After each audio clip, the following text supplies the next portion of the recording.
Now, more on the possible plot to assassinate Democratic presidential candidate Barack Obama. Police in Denver, in Colorado, still questioning 3 men after a cache of weapons were found in a car in the state.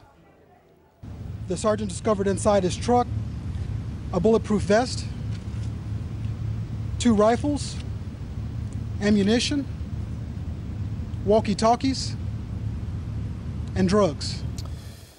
How will this actually affect their race for the White House? Let's get the views now of Mr. George Ajjan, who's a US political analyst joining us in our central London studio. Good afternoon to you. Police obviously still trying to establish whether this was a serious threat or, as one US government official said, a bunch of knuckleheads. But it must be the fear in everyone's minds as the first black presidential candidate. That's a concern on some people's minds. There's no shortage, unfortunately, in a country of 300 million of a few individuals who are not quite as sane as the rest of us. I'm sure the authorities will soon figure out whether this was, in fact, just a bunch of outsider hooligans or whether this represents a larger plot. But I would also tend to think that if this was a substantial plot to kill someone who could become the next president, that the investigation would be a bit more discreet. This seems to be out in the open, which leads me to believe it's not perhaps quite as serious a threat. However, it does indicate there's obviously an undercurrent still, 40 years on now from the killing of both Robert Kennedy and Martin Luther King, that this is sometimes the way that American politics can turn at the most unexpected times. Yes, there is no doubt in any society there still is an undercurrent of racism. There are people that have reservations about Barack Obama given his origins, the fact that he's partly of African origin, the fact that he comes from a Muslim culture on his father's side. That's also something that's been caused a great deal of angst amongst some individuals in the United States. Overall, though, I think people will end up evaluating the candidates based on their records and the policies and programs that they propose. And perhaps their image, because, I mean, quite clearly Ted Kennedy, Edward Kennedy saying the dream lives on. Now, we saw Michelle Obama looking very assured, very groomed, but also talking about family, talking about the children, of course, which was one of the great Kennedy card tricks, if I can put it that way. Exactly. Has she redeemed herself? I think that there were 2 goals of her speech last night. One was to sort of rehabilitate her own image, given the fact that she had drawn a lot of criticism for her remarks about being proud of her country for the first time. On the other hand, her goal was also to present the Democratic Party under the leadership of her husband and her, by extension, as one that represents the aspirations of the majority of Americans.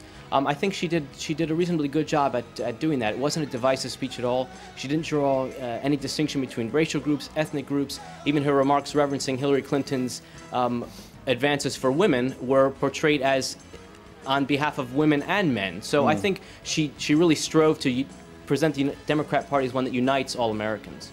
And is it that they've really got to try and think about what they do next, bearing in mind these latest polls suggesting that change message that the Obama team have adopted maybe hasn't resonated, that a lot of American voters are saying, well, change what, change why?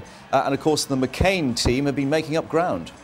Yes, McCain has been picking up ground, and the big criticism is that the selection of Joe Biden, who's really the consummate insider as Barack Obama's running mate, suggests that he's turning away from the change theme. So, you know, with polls coming out every day, practically every other day, campaigns have to adjust their message very, very quickly. The change rhetoric may have been overblown. We'll yet see. It'll be interesting to see what kind of bounce Obama will get out of this convention, which typically happens. And with McCain getting the nomination officially next week, when he announces his running mate, how will that affect the dynamics as well? Yeah, of course, we've yet to hear who that will be, but we have seen him on the US networks, on those various chat shows, so showing a sense of humour, would you believe? Let's have a look and listen.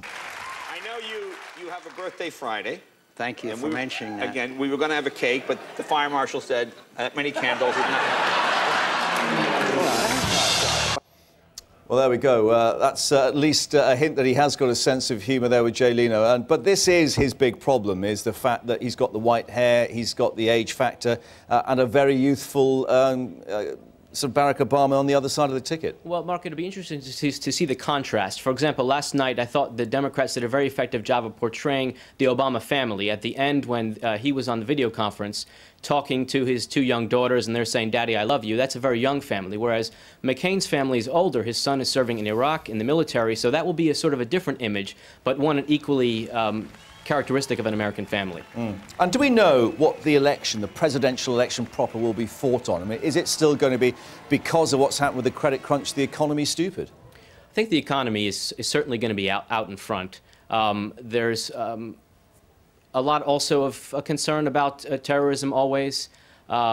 Democrats are talking up health care. What I found interesting was one of the few specific planks that the Democrats talked about yesterday through Michelle Obama was health care. The Republicans tend not to focus as much on health care. So it'll be interesting to see how that issue plays out as we get closer to November as well. George Ajjan, thanks very much indeed for your thoughts here on Afternoon Live. Thank you.